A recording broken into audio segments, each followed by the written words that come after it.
The Dance of Dragons, a true telling by Grandmaster Munkin, being a history of the war of Targaryen succession between the Princess Rhaenyra and Aegon, second of his name, that nearly destroyed the realm. The Dance of the Dragons. A stupid name for a Targaryen civil war where my ancestors danced away my birthright. Before the war, House Targaryen counted 18 dragons. By the end, we had 2, and nearly as few Targaryens. We would never be as powerful or as feared again. The dance began, as many dances do, with an old man and a young girl. The queen had failed to produce a son for her king, so he anointed his daughter, the Princess Rhaenyra, as his heir. But years later, the king remarried, and his new wife, Queen Alicent of House Hightower, gave him a son. Feeble and foolish, the old king refused to change the succession.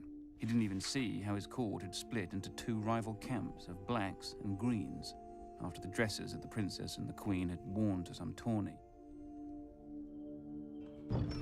One night, a servant found the old king had died in his sleep and ran to inform Queen Alicent.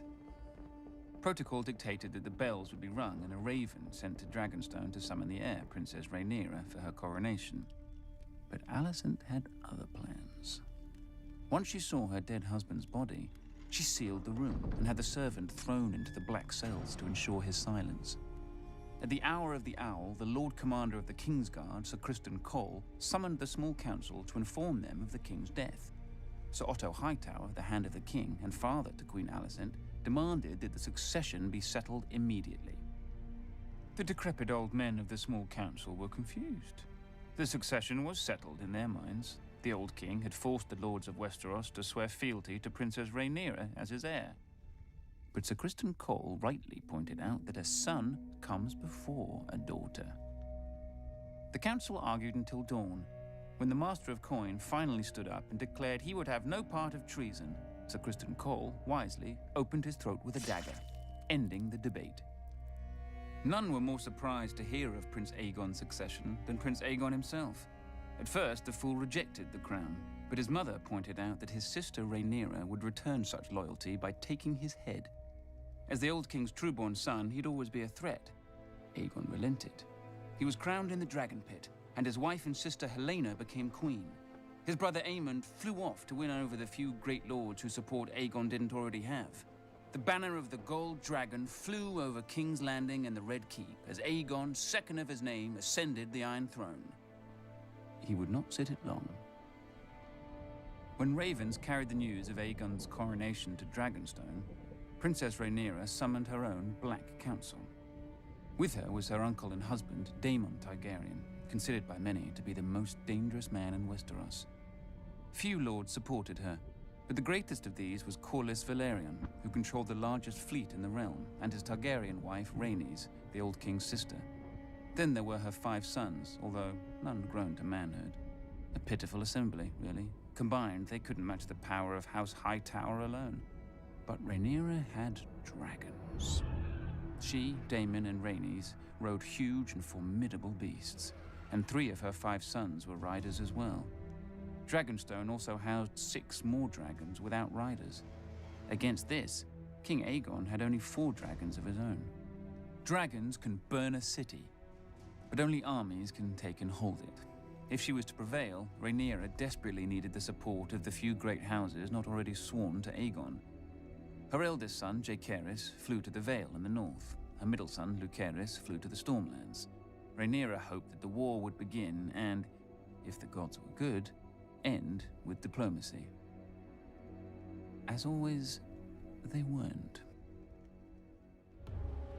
Little Prince Lucerys must have wet himself when he entered Storm's End and found King Aegon's younger brother Aemond already with Lord Baratheon. Aemond was fearsome even before he lost his eye and set a sapphire in its stead.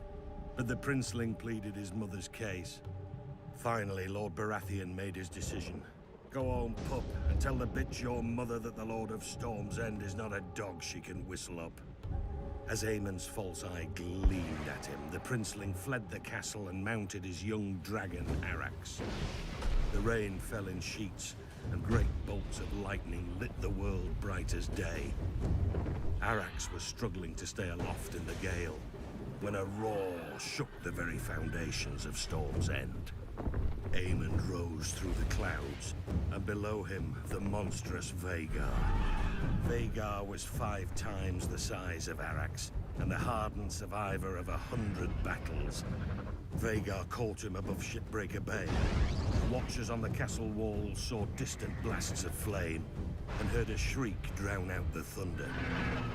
Prince Lucerys fell, broken, to be swallowed by the waves.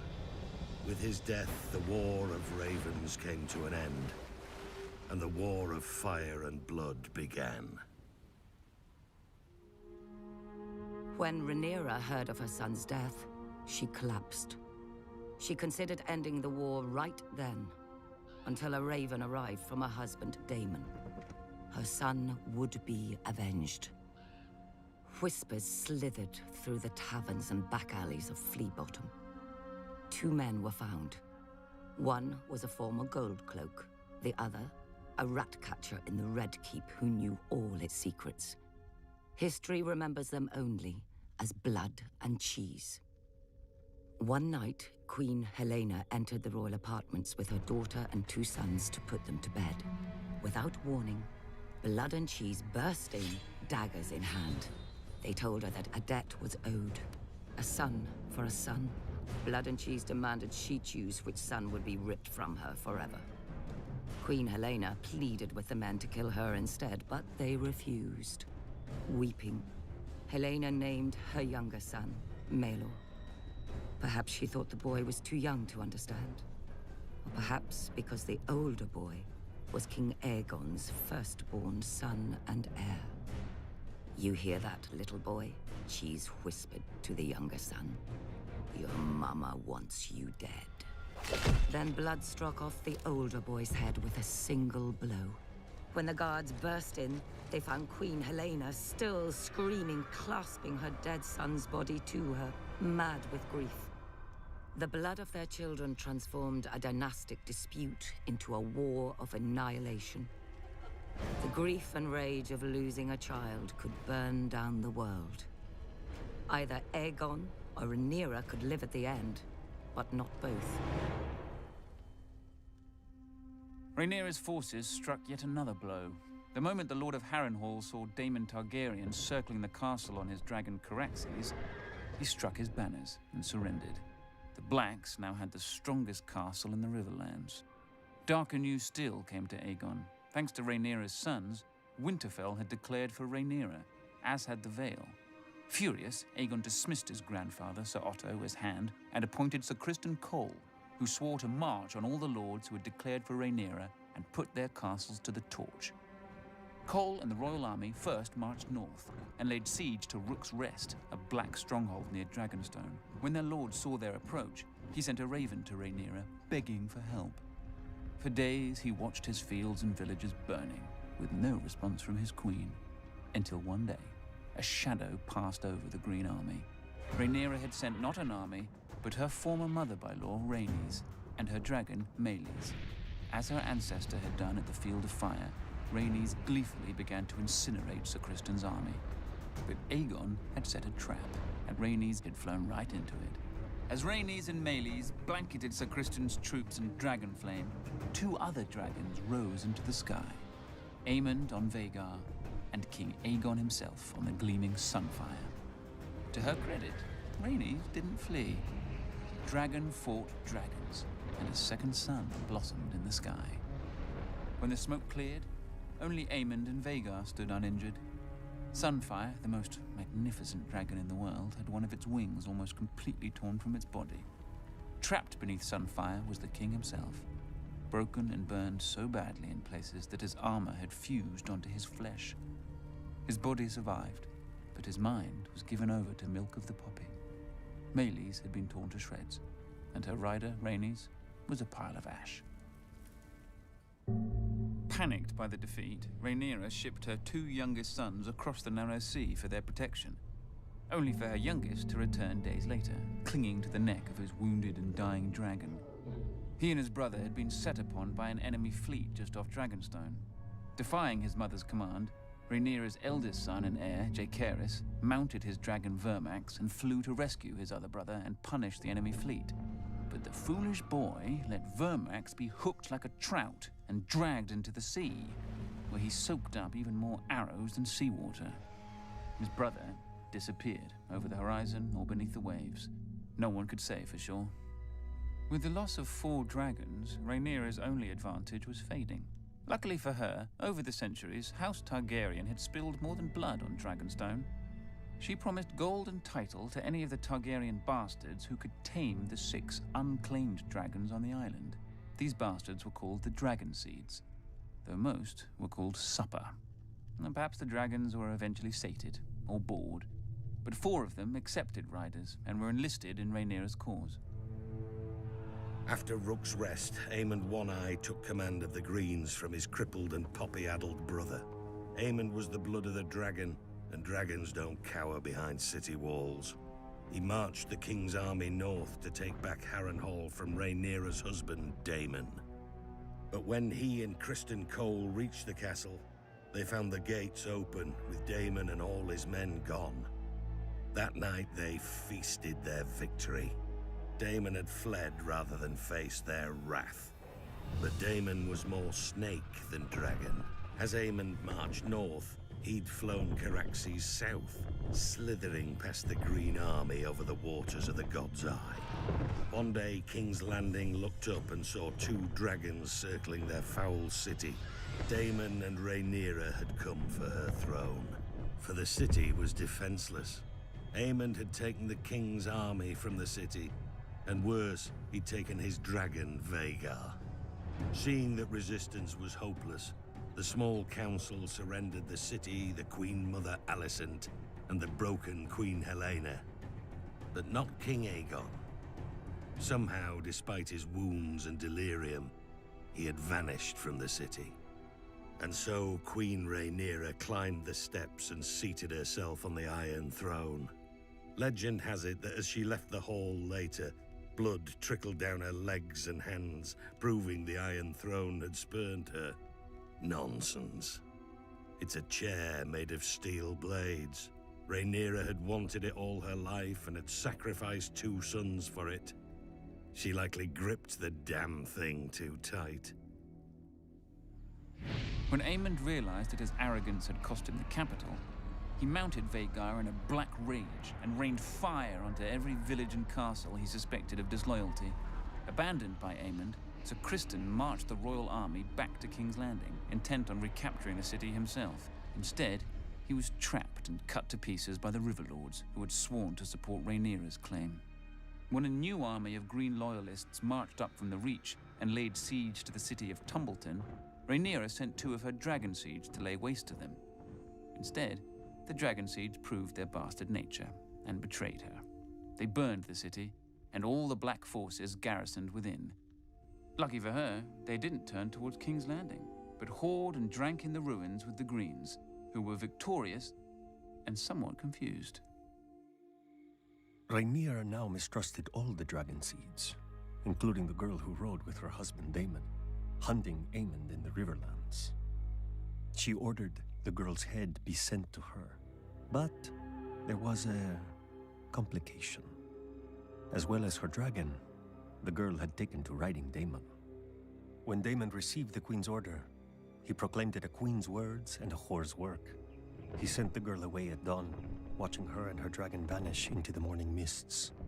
Then Daemon sent a challenge to his nephew Aemond and flew to Harrenhal, alone, to wait. 14 days later, a shadow blacker than any passing cloud swept over Harrenhal. Vhagar had come at last, and on her back rode one-eyed Prince Aemond. He mocked Daemon for facing him alone. "You have lived too long, uncle." And Daemon replied, "On that much, we agree." Then the old prince climbed stiffly onto the back of his dragon Caraxes, but neglected to fasten the chains that secured rider to saddle. The sun was close to setting when, as one, the 2 dragons leapt into the sky. Daemon took Caraxes up swiftly until they disappeared into a bank of clouds. Vhagar, older and slower, ascended more gradually. Up and up Vhagar soared, searching for Caraxes. Sudden as a thunderbolt, a shrieking Caraxes dove upon Vhagar, Locked together, the dragons stumbled toward the lake. Caraxes' jaws closed about Vhagar's neck, but Vhagar raked open Caraxes' belly, and her teeth ripped off a wing. The lake rushed up with terrible speed. Then Daemon Targaryen, who had never fastened his riding chains, stood in his saddle. He leapt from his dragon to Aemon's, and in his hand was Dark Sister, the Valyrian sword of Aegon's sister queen Visenya. As Aemon One Eye looked up in terror, Daemon ripped off his nephew's helm and drove the sword down into his one remaining eye so hard the point came out the back of the young prince's throat. Half a heartbeat later, the dragons struck the lake, sending up a gout of water so high that it was said to have been as tall as Harrenhal's great tower. The lake boiled with dragon blood, and then was still. Daemon Targaryen was 49 at his death. Prince Aemon had only turned 20. Vhagar, the greatest of the Targaryen dragons, had counted 181 years. Thus passed the last living creature from the days of Aegon's conquest. Back in King's Landing, Queen Rhaenyra didn't have much time to grieve for her stupid husband. The mad former queen, Helena, flung herself from a balcony to be impaled upon the iron spikes lining the moat of Maegor's holdfast. That night, the city rose in riot against Rhaenyra, demanding justice for Queen Helena and her murdered son, among other foolish peasant fantasies. In the midst of this chaos, a one-handed fool called the Shepherd began to rant against dragons. Not just the ones of the enemy, but all dragons everywhere. As he pointed to the dragon pit above on the hill, he shouted, "There the demons dwell, this is their city. If you would make it yours, first you must destroy them." The cry went up from 10,000 throats. "Kill them!" There were 4 dragons housed within the dragon pit that night. By the time the first of the attackers came pouring in, all 4 were roused, awake, and angry. Nobody knows how many men and women died that night. Who cares? They all should have. Trapped within the pit, the dragons could not fly. Instead, they fought with horns, claws, teeth, and fire. For every man who died, 10 more appeared, shouting that the dragons must die. One by one, they did. Finally, the last remaining dragon broke her chains, spread her wings, and flew straight up at the Great Dome, trying to flee. Already weakened by dragon flame, the dome cracked under the force of impact, and then tumbled down, crushing dragon slayers and herself. High atop the Red Keep, Queen Rhaenyra clutched her 2 remaining sons to her as she watched the end of her family's might, too afraid of the peasants to defend her dragons. At least her older son, Joffrey, had a man's spine. He stole his mother's dragon, Syrax, and tried to fly it to the dragon pit to save his birthright. But the stupid beast didn't understand, and twisted beneath him, fighting to be free of the little boy. Until it was. A queen is still a woman, with all the weakness of that sex. Weeping for her lost son more than her dragons, Rhaenyra abandoned the Iron Throne and sold her crown to buy passage for her and her last son back to Dragonstone. Rhaenyra hoped to hatch more dragons from the eggs in the castle. But when she landed, the welcoming party slew her guards and marched her and her son at spear point to the castle to face a dead man and a dying dragon. "Sister!" King Aegon, second of his name, called out to Rhaenyra. Rook's Rest had left Aegon bent and twisted, his once handsome face puffy from milk of the poppy, with burn scars covering half his body. Rhaenyra, ever defiant, told her dear brother that she'd hoped he was dead. "After you," Aegon answered. Then Sunfire bathed her in a blast of flame and devoured her in 6 bites while her son watched, leaving the 7th and final bite her lower leg for the stranger. Rhaenyra was dead, and King Aegon sat the Iron Throne again. But only for half a year. He was poisoned by his own men and replaced with the very boy who had watched his mother devoured. when Rhaenyra's last son wed Aegon's only daughter, the Dance of Dragons officially ended. Ash and burned men, all that was left of the Riverlands. 2 scared children spouting oaths they didn't understand, all that was left of the mighty House Targaryen. Ancient skulls and hatchlings that grew no bigger than cats, all that was left of the dragons.